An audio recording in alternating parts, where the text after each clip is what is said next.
제 141편 다윗의 시. 여호와여, 내가 주를 불렀사오니 속히 내게 오시옵소서. 내가 주께 부르짖을 때 내 음성에 귀를 기울이소서. 나의 기도가 주의 앞에 분향함과 같이 되며 나의 손드는 것이 저녁 제사같이 되게 하소서. 여호와여, 내 입에 파수꾼을 세우시고 내 입술의 문을 지키소서. 내 마음이 악한 일에 기울어 죄악을 행하는 자들과 함께 악을 행하지 말게 하시며 그들의 진수성찬을 먹지 말게 하소서. 의인이 나를 칠지라도 은혜로 여기며 책망할지라도 머리에 기름같이 여겨서 내 머리가 이를 거절하지 아니할지라. 그들의 재난 중에도 내가 항상 기도하리로다. 그들의 재판관들이 바위 곁에 내려 던져졌도다. 내 말이 닮으로 무리가 들으리로다. 사람이 밭가라 흙을 부서뜨림같이 우리의 해골이 스올 입구에 흩어졌도다. 주 여호와여, 내 눈이 주께 향하며 내가 주께 피하오니 내 영혼을 빈궁한 대로 버려두지 마옵소서. 나를 지키사 그들이 나를 잡으려고 놓은 올무와 악을 행하는 자들의 함정에서 벗어나게 하옵소서. 악인은 자기 그물에 걸리게 하시고 나만은 온전히 면하게 하소서.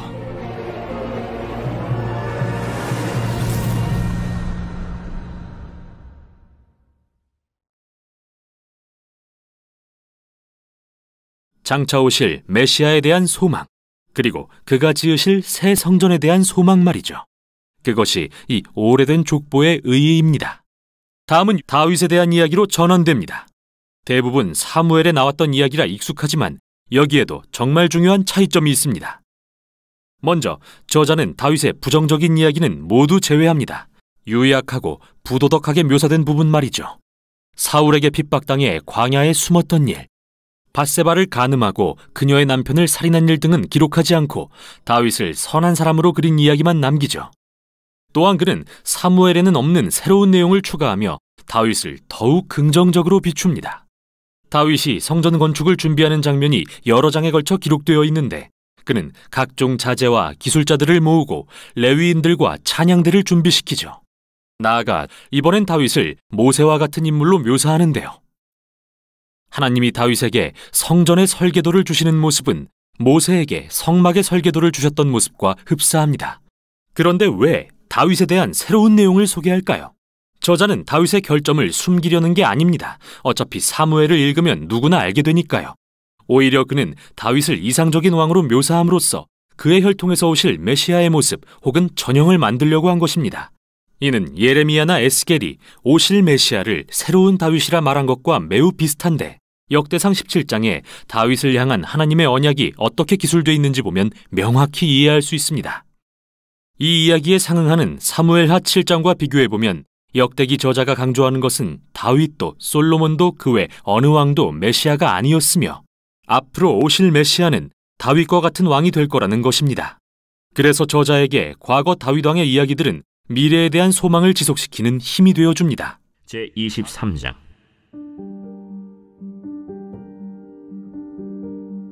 다윗이 나이가 많아 늙음에 아들 솔로몬을 이스라엘 왕으로 삼고 이스라엘 모든 방백과 제사장과 레위 사람을 모았더라.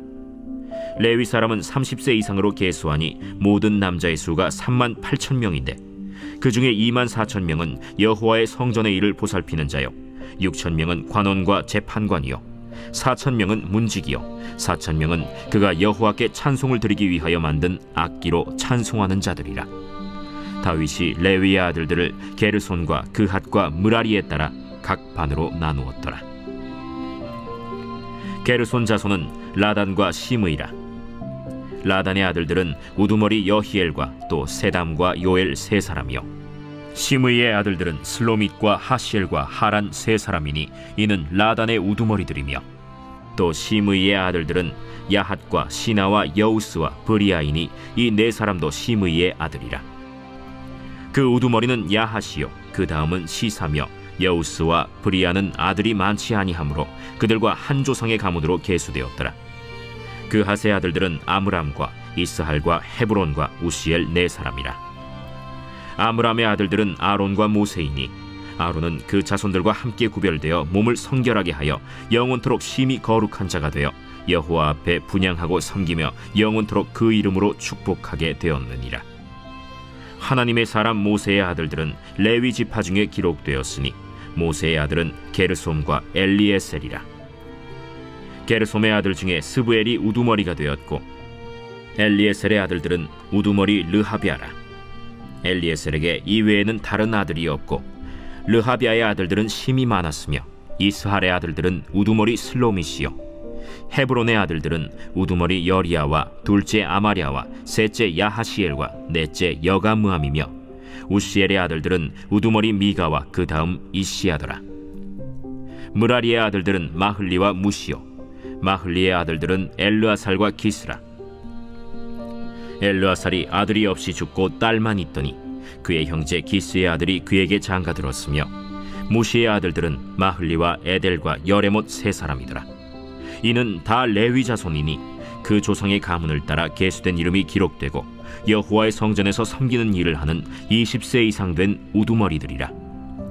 다윗이 이르기를 이스라엘 하나님 여호와께서 평강을 그의 백성에게 주시고 예루살렘에 영원히 거하시나니 레위 사람이 다시는 성막과 그 가운데에서 쓰는 모든 기구를 맬 필요가 없다.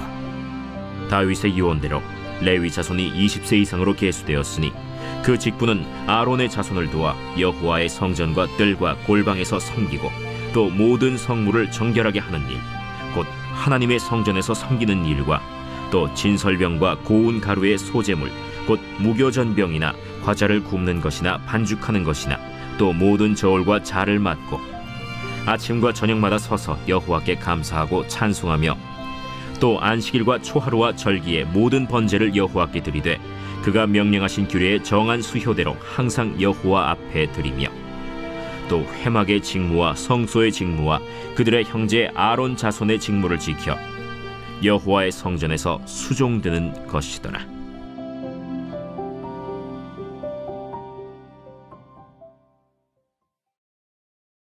제24장.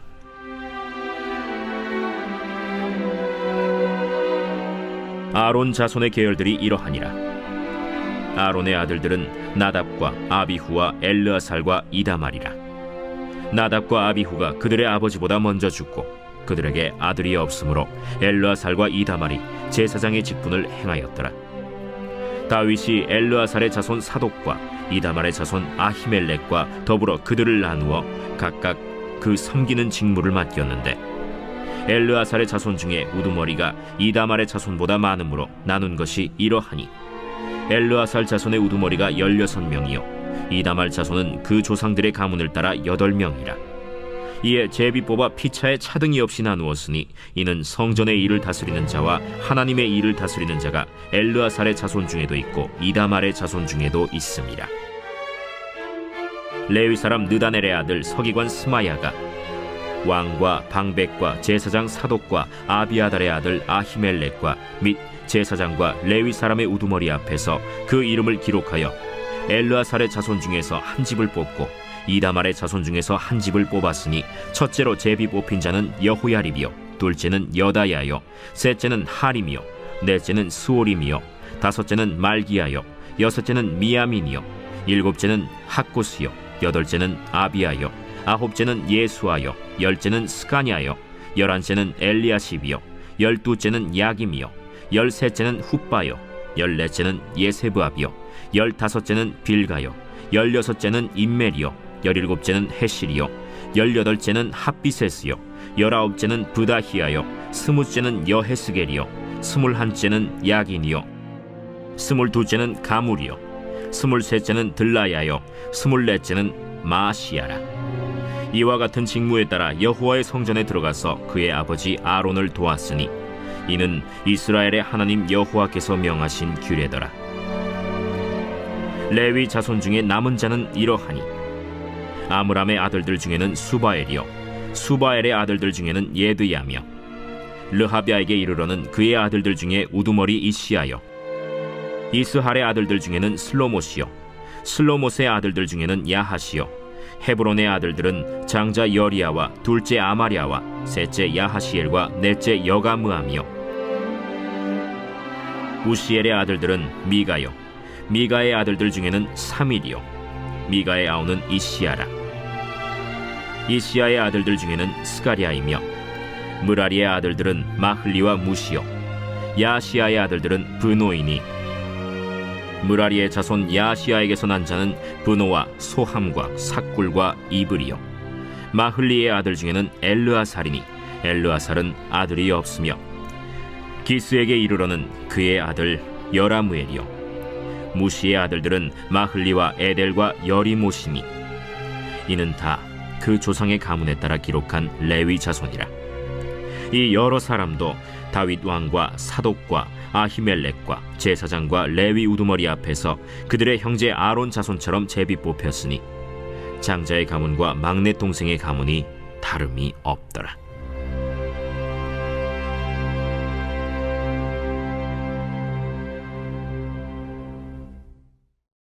제25장. 다윗이 군대 지휘관들과 더불어 아삽과 헤만과 여두둔의 자손 중에서 구별하여 섬기게 하되 수금과 비파와 재금을 잡아 신령한 노래를 하게 하였으니 그 직무대로 일하는 자의 수효는 이러하니라. 아삽의 아들들은 삭굴과 요셉과 느다냐와 아사렐라니 이 아삽의 아들들이 아삽의 지휘 아래 왕의 명령을 따라 신령한 노래를 하며 여두둔에 이르러서는 그의 아들들 그달리아와 스리와 여사야와 시므이와 하사랴와 맏디디아 6사람이니 그의 아버지 여두둔의 지휘 아래 수금을 잡아 신령한 노래를 하며 여호와께 감사하며 찬양하며 헤만에게 이르러는 그의 아들들 붓기야와 마따냐와 우시엘과 스브엘과 여리못과 하나냐와 하나니와 엘리아다와 깃달디와 로맘디에셀과 요스브가사와 말로디와 호딜과 마하시옷이라. 이는 다 헤만의 아들들이니 나팔을 부는 자들이며 헤만은 하나님의 말씀을 가진 왕의 선견자라. 하나님이 헤만에게 14아들과 3딸을 주셨더라. 이들이 다 그들의 아버지의 지휘 아래 재금과 비파와 수금을 잡아 여호와의 전에서 노래하여 하나님의 전을 섬겼으며 아삽과 여두둔과 헤만은 왕의 지휘 아래에 있었으니 그들과 모든 형제 곧 여호와 찬송하기를 배워 익숙한 자의 수효가 288명이라. 이 무리에 큰 자나 작은 자나 스승이나 제자를 막론하고 다같이 제비 뽑아 직임을 얻었으니 첫째로 제비 뽑힌 자는 아삽의 아들 중 요셉이요 둘째는 그달리아이니 그와 그의 형제들과 아들들 12명이요 셋째는 삭굴이니 그의 아들들과 형제들과 12명이요 넷째는 이스리이니 그의 아들들과 형제들과 12명이요 다섯째는 느다냐니 그의 아들들과 형제들과 12명이요 여섯째는 붓기야니 그의 아들들과 형제들과 12명이요 일곱째는 여사렐라니 그의 아들들과 형제들과 12명이요 여덟째는 여사야니 그의 아들들과 형제들과 12명이요 아홉째는 마따냐니 그의 아들들과 형제들과 12명이요 열째는 시므이니 그의 아들들과 형제들과 12명이요 11째는 아사렐이니 그의 아들들과 형제들과 12명이요 12째는 하사비아니 그의 아들들과 형제들과 12명이요 13째는 수바엘이니 그의 아들들과 형제들과 12명이요 14째는 맏디디아니 그의 아들들과 형제들과 12명이요 15째는 여레모시니 그의 아들들과 형제들과 12명이요 16째는 하나냐니 그의 아들들과 형제들과 12명이요 17째는 요스브가사니 그의 아들들과 형제들과 12명이요 18째는 하나니니 그의 아들들과 형제들과 12명이요 19째는 말로디니 그의 아들들과 형제들과 12명이요 20째는 엘리아다니 그의 아들들과 형제들과 12명이요 21째는 호딜이니 그의 아들들과 형제들과 12명이요 22째는 깃달디니 그의 아들들과 형제들과 12명이요 23째는 마하시옷이니 그의 아들들과 형제들과 12명이요 24째는 로맘디에셀이니 그의 아들들과 형제들과 12명이었더라.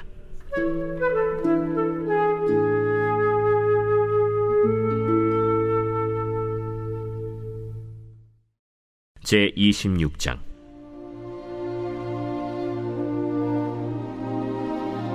고라 사람들의 문지기 반들은 이러하니라. 아삽의 가문 중 고레의 아들 무셀레미아라. 무셀레미아의 아들들인 맏아들 스가랴와 둘째 여디아엘과 셋째 스바디아와 넷째 야드니엘과 다섯째 엘람과 여섯째 여호하난과 일곱째 엘여호에네이며 오벳에돔의 아들들은 맏아들 스마야와 둘째 여호사밧과 셋째 요아와 넷째 사갈과 다섯째 느다넬과 여섯째 암미엘과 일곱째 이사갈과 여덟째 브울레데이니 이는 하나님이 오벳에돔에게 복을 주셨습니다. 그의 아들 스마야도 두 아들을 낳았으니 그들이 조상의 가문을 다스리는 자요 큰 용사라.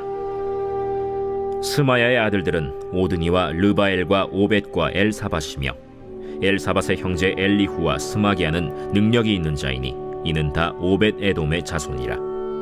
그들과 그의 아들들과 그의 형제들은 다 능력이 있어 그 직무를 잘하는 자이니 오벳에돔에게서 난 자가 62명이며 또 무셀레메아의 아들과 형제 18명은 능력이 있는 자라.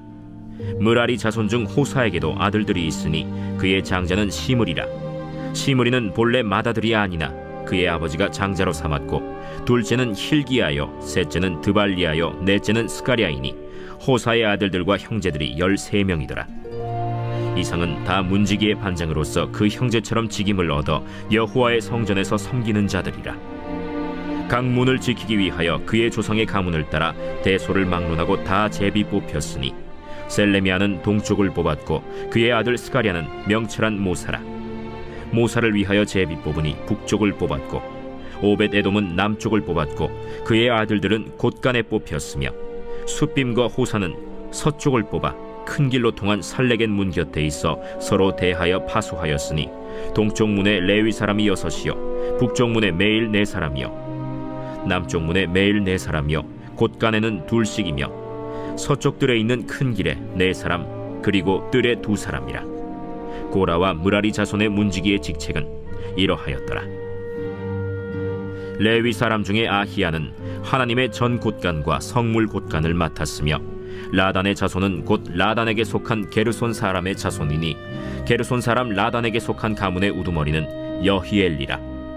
여히엘리의 아들들은 스담과 그의 아우 요엘이니 여호와의 성전 곳간을 맡았고 아므람 자손과 이스할 자손과 헤브론 자손과 우시엘 자손 중에 모세의 아들 게르솜의 자손 스부엘은 곳간을 맡았고 그의 형제 곧 엘리에셀에게서 난 자는 그의 아들 르하비아와 그의 아들 여사야와 그의 아들 요람과 그의 아들 시그리와 그의 아들 슬로못이라.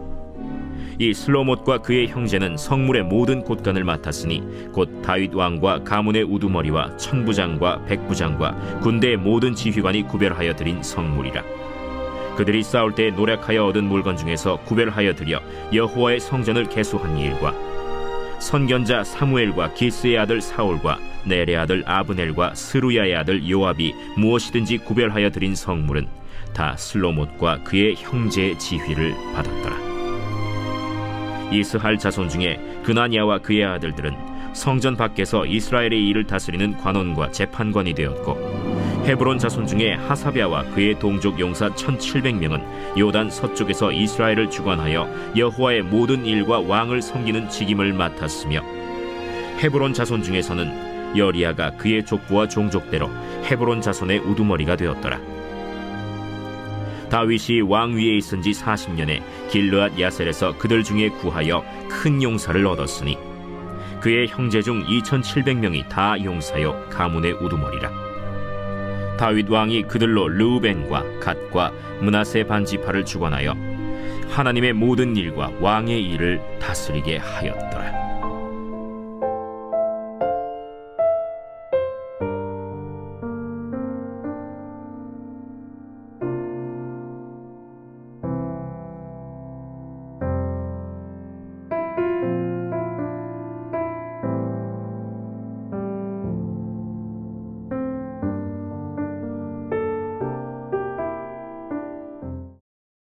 구약의 선지자들이 했던 예언들은 허구의 환상이 아닙니다.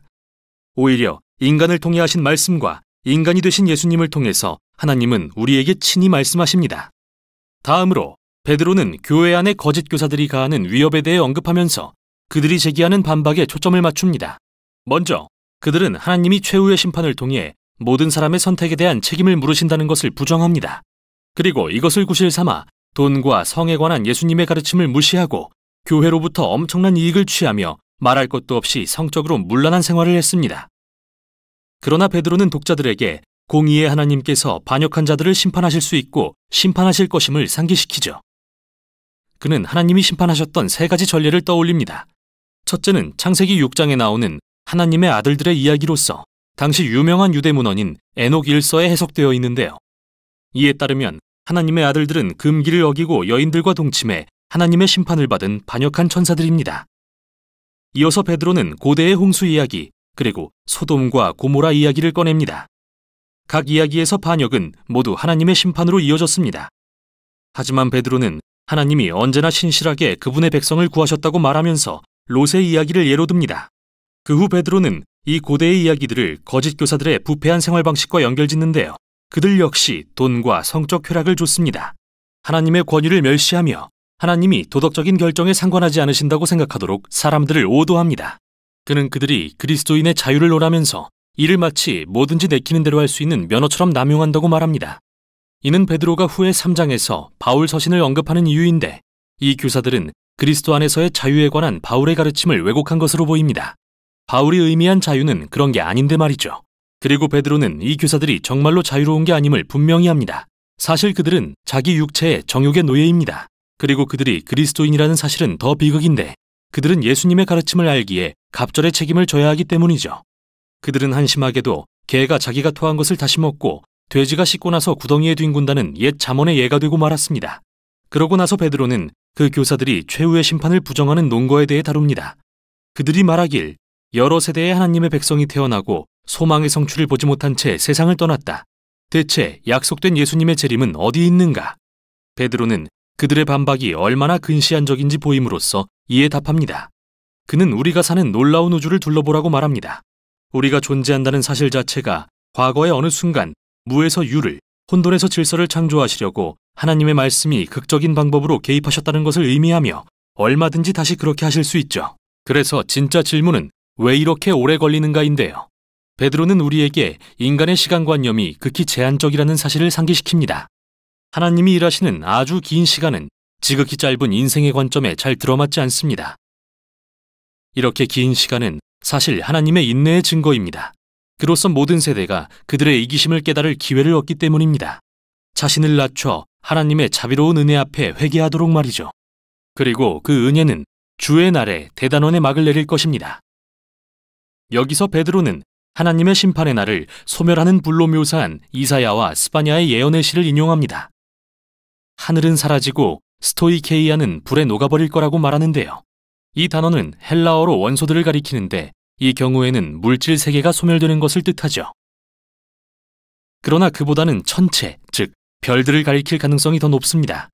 그게 바로 베드로가 이사야 34장에서 인용한 이 단어의 의미이며 그 경우에 이 구절은 말하자면 모든 것을 보시는 하나님 앞에서 하늘이 벗겨진다는 은유적 표현이며 이것이 바로 베드로가 주의 날이 세상에 임하면 세상의 모든 일이 드러날 것이라고 말하는 이유입니다. 하나님의 불같은 심판의 궁극적인 목적은 물질 세계를 폐하는 게 아니라 도리어 악과 불의를 드러내 제거하시는 것입니다. 새 하늘과 새 땅이 도래하게 하시려고 말이죠. 그곳은 의가 편만하고 하나님의 사랑으로 충만하며 하나님을 알고 사랑하며 이웃을 자신과 같이 사랑하는 사람들이 가득한 곳입니다. 베드로는 이것이 예수님과 바울을 비롯한 모든 사도가 선포해온 진정한 그리스도인의 소망이라는 말로 결론짓습니다. 그의 글을 문맥을 벗어나 해석한다면 곡해할 수 있습니다. 그러나 모든 사도의 가르침은 같습니다. 이렇게 베드로는 교회에 보내는 그의 마지막 서신을 맺습니다. 베드로후서의 어조는 아주 강렬합니다. 그러나 그의 열정은 하나님이 이 세상을 사랑하셔서 예수님을 통해 구원하기로 결심하셨다는 확신에서 왔습니다. 그리고 이것은 하나님의 사랑이 그분이 사랑하시는 세상을 파멸하는 죄와 불의를 반드시 대적할 것임을 의미합니다. 하나님은 그분의 때에 그렇게 하실 것입니다. 인류와 우주를 위해 새로운 미래의 길을 여실 것입니다. 베드로후서는 온 세상을 향한 넓고 포괄적인 소망의 비전을 제시하며 우리에게 우리의 일상을 점검해보라고 도전합니다. 이게 바로 베드로후서가 전하는 내용입니다. 제2장. 그러나 백성 가운데 또한 거짓 선지자들이 일어났었나니 이와 같이 너희 중에도 거짓 선생들이 있으리라. 그들은 멸망하게 할 이단을 가만히 끌어들여 자기들을 사신 주를 부인하고 임박할 멸망을 스스로 취하는 자들이라. 여럿이 그들의 호색하는 것을 따르리니 이로 말미암아 진리의 도가 비방을 받을 것이요 그들이 탐심으로서 지어낸 말을 가지고 너희로 이득을 삼으니 그들의 심판은 옛적부터 지체하지 아니하며 그들의 멸망은 잠들지 아니하느니라. 하나님이 범죄한 천사들을 용서하지 아니하시고 지옥에 던져 어두운 구덩이에 두어 심판 때까지 지키게 하셨으며 옛 세상을 용서하지 아니하시고 오직 의를 전파하는 노아와 그 7 식구를 보존하시고 경건하지 아니한 자들의 세상에 홍수를 내리셨으며 소돔과 고모라 성을 멸망하기로 정하여 재가 되게 하사 후세에 경건하지 아니할 자들에게 분을 삼으셨으며 무법한 자들의 음란한 행실로 말미암아 고통당하는 의로운 롯을 건지셨으니 이는 이 의인이 그들 중에 거하여 날마다 저 불법한 행실을 보고 들으므로 그 의로운 심령이 상함이라. 주께서 경건한 자는 시험에서 건지실 줄 아시고 불의한 자는 형벌 아래에 두어 심판날까지 지키시며 특별히 육체를 따라 더러운 정욕 가운데서 행하며 주관하는 일을 멸시하는 자들에게는 형벌할 줄 아시느니라. 이들은 당돌하고 자긍하며 떨지 않고 영광 있는 자들을 비방하거니와 더 큰 힘과 능력을 가진 천사들도 주 앞에서 그들을 거슬러 비방하는 고발을 하지 아니하느니라. 그러나 이 사람들은 본래 잡혀 죽기 위하여 난 이성 없는 짐승 같아서 그 알지 못하는 것을 비방하고 그들의 멸망 가운데서 멸망을 당하며 불의의 값으로 불의를 당하며 낮에 즐기고 노는 것을 기쁘게 여기는 자들이니 점과 흠이라. 너희와 함께 연회할 때에 그들의 속임수로 즐기고 놀며 음심이 가득한 눈을 가지고 범죄하기를 그치지 아니하고 굳세지 못한 영혼들을 유혹하며 탐욕에 연단된 마음을 가진 자들이니 저주의 자식이라. 그들이 바른 길을 떠나 미혹되어 보올의 아들 발람의 길을 따르는도다. 그는 불의의 삭슬을 사랑하다가 자기의 불법으로 말미암아 책망을 받되 말하지 못하는 나귀가 사람의 소리로 말하여 이 선지자의 미친 행동을 저지하였느니라. 이 사람들은 물없는 샘이요 광풍에 밀려가는 안개니 그들을 위하여 캄캄한 어둠이 예비되어 있나니 그들이 허탄한 자랑의 말을 토하며 그릇되게 행하는 사람들에게서 겨우 피한 자들을 음란으로서 육체의 정욕 중에서 유혹하는도다. 그들에게 자유를 준다 하여도 자신들은 멸망의 종들이니 누구든지 진 자는 이긴 자의 종이 됨이라. 만일 그들이 우리 주 되신 구주 예수 그리스도를 알므로 세상의 더러움을 피한 후에 다시 그 중에 얽매이고 지면 그 나중 형편이 처음보다 더 심하리니 의의 도를 안 후에 받은 거룩한 명령을 저버리는 것보다 알지 못하는 것이 도리어 그들에게 나으니라. 참된 속담에 이르기를 개가 그 토하였던 것에 돌아가고 돼지가 씻었다가 더러운 구덩이에 돌아 누웠다 하는 말이 그들에게 응하였도다.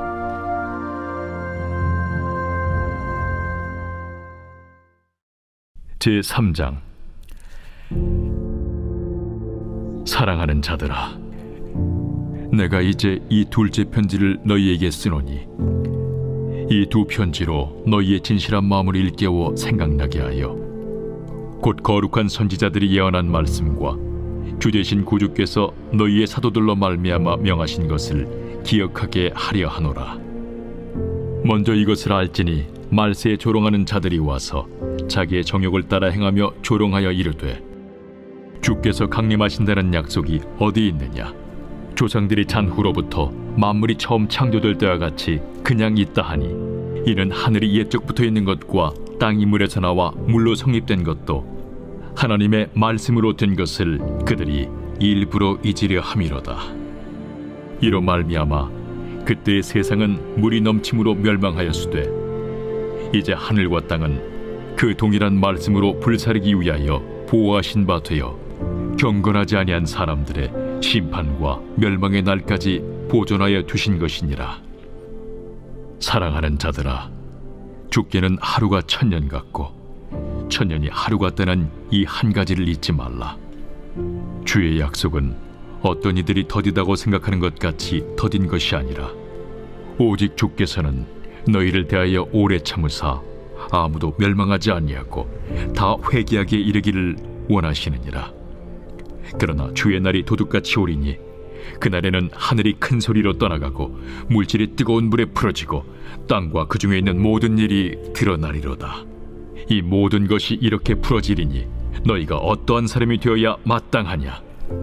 거룩한 행실과 경건함으로 하나님의 날이 임하기를 바라보고 간절히 사모하라. 그날에 하늘이 불에 타서 풀어지고 물질이 뜨거운 불에 녹아지려니와 우리는 그의 약속대로 의가 있는 곳인 새 하늘과 새 땅을 바라보도다. 그러므로 사랑하는 자들아, 너희가 이것을 바라보나니 주 앞에서 점도 없고 흠도 없이 평강 가운데서 나타나기를 힘쓰라. 또 우리 주의 오래 참으심이 구원이 될 줄로 여기라.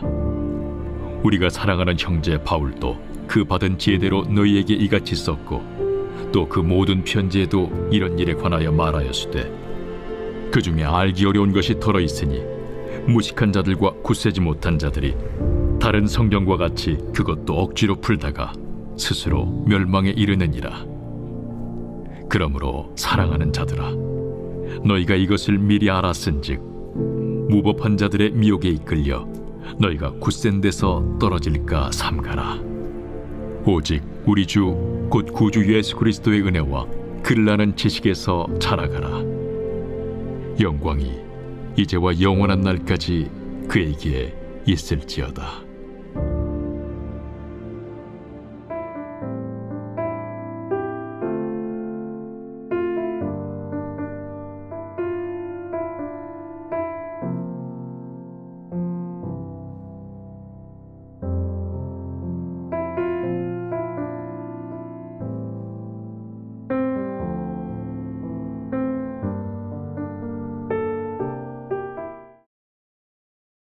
제 142편 다윗이 굴에 있을 때에 지은 마스길 곧 기도. 내가 소리내어 여호와께 부르짖으며 소리내어 여호와께 간구하는도다. 내가 내 원통함을 그의 앞에 토로하며 내 우환을 그의 앞에 진술하는도다. 내 영이 내 속에서 상할 때에도 주께서 내 길을 아셨나이다. 내가 가는 길에 그들이 나를 잡으려고 울무를 숨겼나이다. 오른쪽을 살펴보소서. 나를 아는 이도 없고 나의 피난처도 없고 내 영혼을 돌보는 이도 없나이다. 여호와여, 내가 주께 부르짖어 말하기를 주는 나의 피난처시요 살아있는 사람들의 땅에서 나의 분깃이시라 하였나이다. 나의 부르짖음을 들으소서. 나는 심히 비천하니이다. 나를 핍박하는 자들에게서 나를 건지소서. 그들은 나보다 강하니이다. 내 영혼을 옥에서 이끌어내사 주의 이름을 감사하게 하소서. 주께서 나에게 갚아주시리니 의인들이 나를 두르리이다.